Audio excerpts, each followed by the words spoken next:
Marty! Where you been, son? And what are you doing in that getup?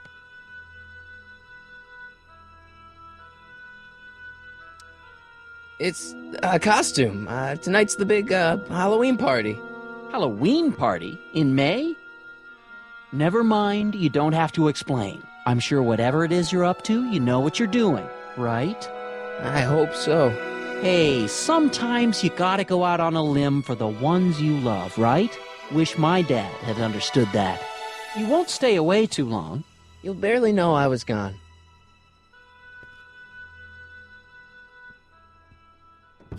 You ready to go, Einstein?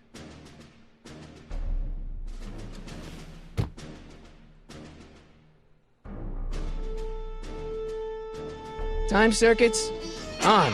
Flux capacitor, fluxy.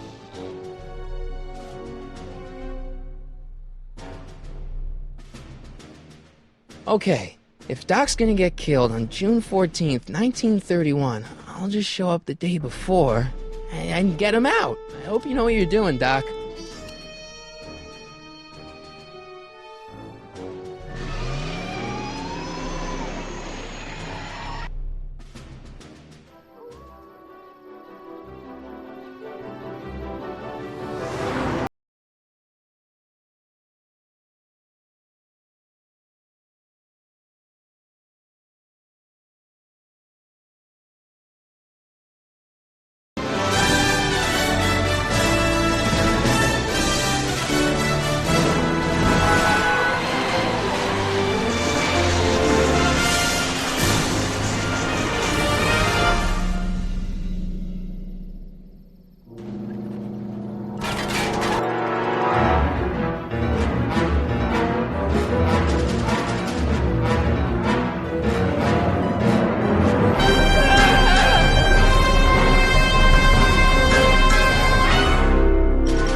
Einstein, where'd you go now, boy?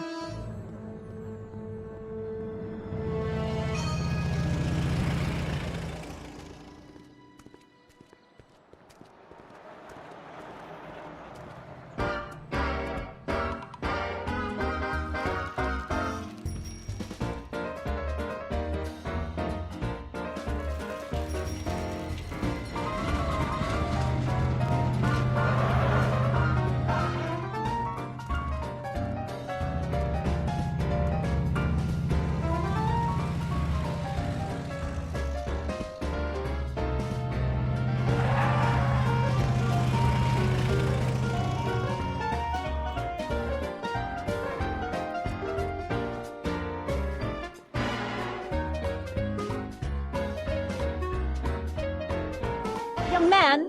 Excuse me, young man! Who, me? You're the only man in the street, and I'm looking for a man-in-the-street reaction.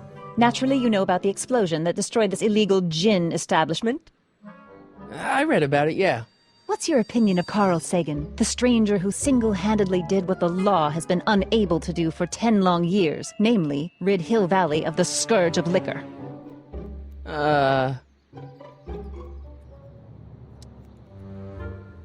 There's gotta be some sort of mistake here.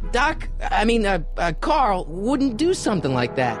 It's surprising the lengths a person will go to when it's a clear-cut matter of right and wrong. You've got an honest look about you. You do support the side of righteousness, I trust. How'd Doc get himself into... Doc? Doc is his nickname. I'm good friends with Carl.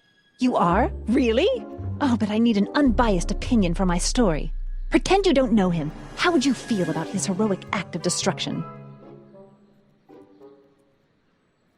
Well, I'm not so big on bomb blasts. Yes, but this bomb blasted a speakeasy, the very symbol of lawlessness and corruption. You're all for cleaning up the town, aren't you? Do you have a message for the vicious gangsters who still roam these streets, no doubt plotting to corrupt our citizens with another den of booze, sin, and debauchery? Ask him where I can get the address. Ah, I see! Because you want to blast it to smithereens, just like Carl Sagan did. With public-spirited citizens like you around, the lawless element will be on the run in no time. Mr. May I get your name? Yeah, it's... Sonny Crockett. Thank you for sharing your candid opinions, Mr. Crockett. Edna Strickland, Hill Valley Herald. I know. I met you back. I'm familiar with your work. You read my column? How sweet! I know it's just an etiquette column, but I believe it'll lead to bigger and better... Oh! Einstein, no. Down, boy. Is this wretched creature yours? He assaulted me once before. What's got into you? Aggressive dogs must be kept on leash at all times. It's the law. Look it up. Doc. I gotta find Doc.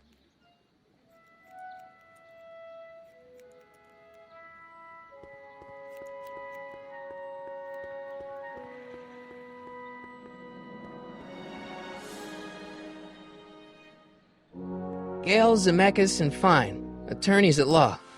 No solicitors.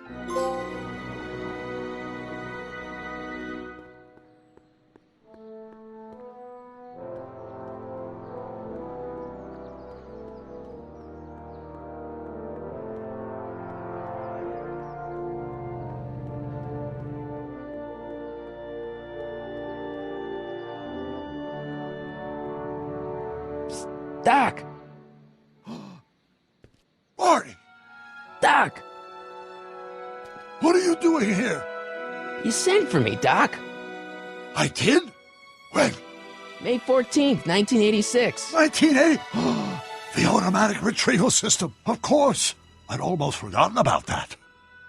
So what's our plan for getting you out of here? Plan? We don't need a plan.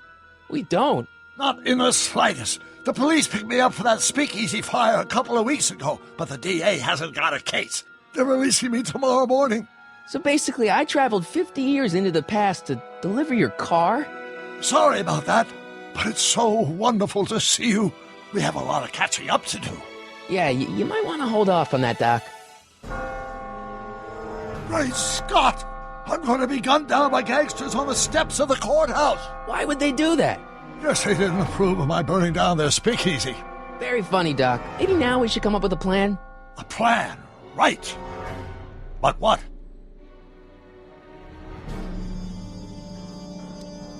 Why don't I take the DeLorean, go back in time before you were arrested, and stop you from getting caught in the first place? Don't even think about it. Without my unjust incarceration, the events that sent you into the past might never happen, resulting in a paradox of continuum-shattering proportions. Jeez, we've been back together for 5 minutes, Doc, and you're already talking about the end of the universe. I've missed that. Don't be ridiculous, Marty. I was only referring to the end of the universe as we know it. Well, I suppose I could just get some dynamite and break you out of jail. No, that's far too dangerous. Not just to me, but to random innocent people in the past. The repercussions could be... That's it! What's it? My rocket-powered drill. You have a rocket-powered drill? Not yet. I haven't built it yet. You've lost me, Doc. Listen, a few months ago, my 17-year-old self sent in a patent application for a rocket-powered drill. I abandoned the project after I never heard back from the patent office, but the prototype should be nearly complete.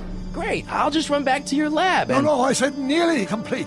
You'll need me to help you finish it. How the hell am I supposed to sneak a half-finished rocket-powered drill into your cell? Not me! 1931 me! Wait a minute, Doc. You want me to convince your 1931 self to build a rocket-powered drill to break you out of jail? Precisely!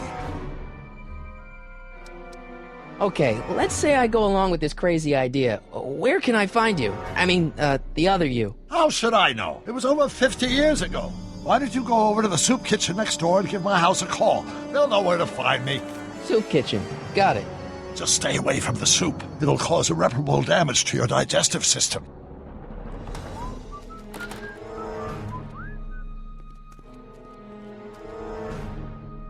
I guess I better get started. Don't worry, Doc. I'll get you out of here in no time. I'm not worried. Once you and my younger self put your heads together, you'll be unstoppable. Psst, Doc. Marty, have you found my younger self yet? Where have you been all this time? I missed you. I've missed you too, Marty. But I thought it was important to let you live your own life for a while, free from the insanity of time travel. I gotta admit, it was nice to not have my family history blowing up in my face for a few months. Besides, I've been busy raising my own unpredictable teenagers. So how are Clara and the kids? They're fine. Right now we're trying to decide where to send Jules and Vern to college. Clara prefers the 2020s, but I'm partial to the 1960s. We're planning on visiting you and Jennifer in 2011 soon. Me and Jennifer? In 2011? Oh, forget I said anything. Where'd the DeLorean come from? The last time I saw it had been smashed to pieces by a train. It's a fantastic story. Do you remember when the DeLorean got struck by lightning in 1955? Yeah? Unbeknownst to either of us, the lightning produced a temporal duplicate of the time machine, one that was tossed 70 years into the future. What? I found out about it during a trip to 2025 and recovered it just in time to stop Griff Tannen from vandalizing the time stream. Heavy. So that DeLorean... is for all intents and purposes the exact same machine as the original. Plus or minus little bells and whistles I've added over the years, of course.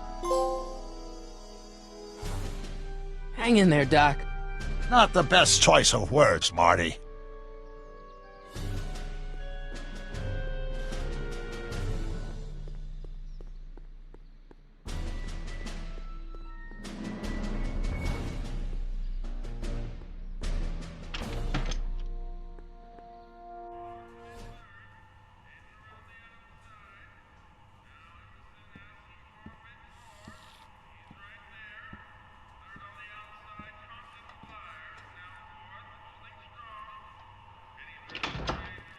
McFly!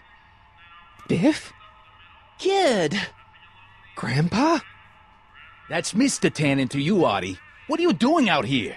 Well, I was getting kind of hungry, so I figured I'd come down here for some free soup. Just thought I'd come down for some soup.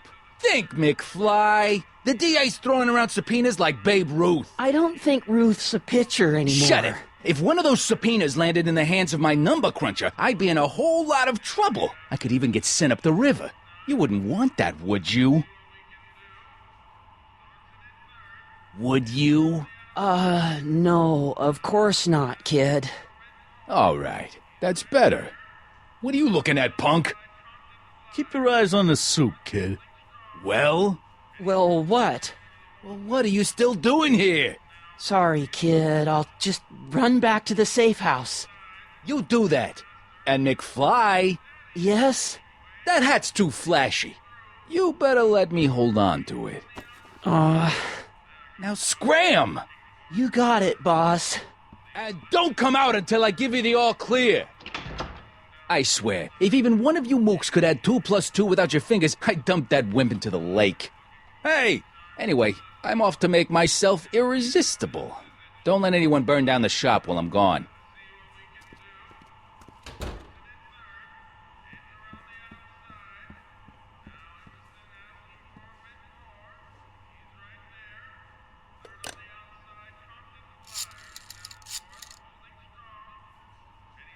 Brown residence? Hi. Do you know where I could find Emmett Brown? Young Master Brown is currently tending to his clerking duties at the courthouse. Who, may I say, is calling? The courthouse? Doc never told me he worked at the courthouse.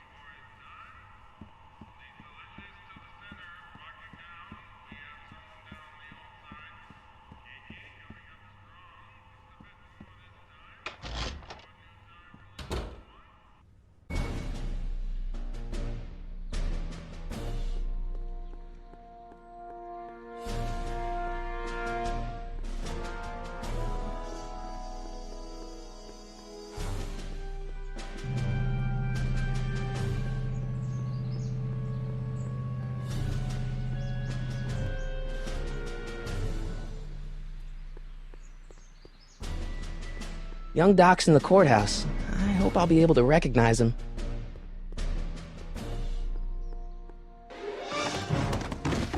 Don't touch those! These are very sensitive legal documents. Nobody is supposed to handle them but sworn officers of the court. Judge Brown says so. Judge Brown? Doc. Nice to meet you. I'm, Sonny Crockett. Emmett Brown. But I am a law clerk, not a doctor. Now please get out of my way. I have important business to transact. Naturally, h2 of a multiplied by the inversion of h has to come out less than expectation value of a, right? Listen, Emmett, you don't know me, but I'm your friend. I'm not big on friends. They get in the way of work. What's this important business you're up to? It's a legal matter, very complicated, very abstruse. I need to obtain 5 sets of initials on every copy of this writ of indemnification before before Judge Brown can even think of granting a waiver to the party in the first part. You have no idea what it's about, do you? That's how important it is. Come on, Doc. Emmett, drop the Legal Eagle Act. I got something more important for you to do. Mr. Crockett, I'll have you know that the law is the very mortar that holds society together, and we in the legal profession are like brick masons building the edifice of the future. Your dad tell you that? Every morning. So, Emmett, what time are you through with work?